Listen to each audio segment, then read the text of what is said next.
చెప్పలేని బాధలన్నీ లోపలే దాచుకున్నావు.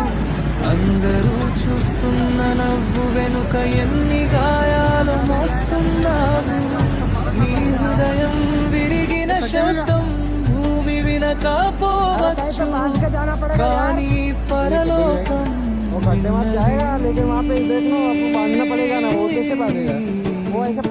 ఎందుకు ఏడుస్తున్నావు? నీ ప్రార్థన చేరింది. ఎందుకు భయపడుతున్నావు? దేవుడు వింటున్నాడు. ఆలస్యం కనిపించిన ఆయన పని ఆగలేదు. నీ కన్నీరు వ్యర్థం కాదు, ఆయన చేతిలో. से गिरा इसको ना बोल रहे थे पहले नजदीक मत जाओ लोग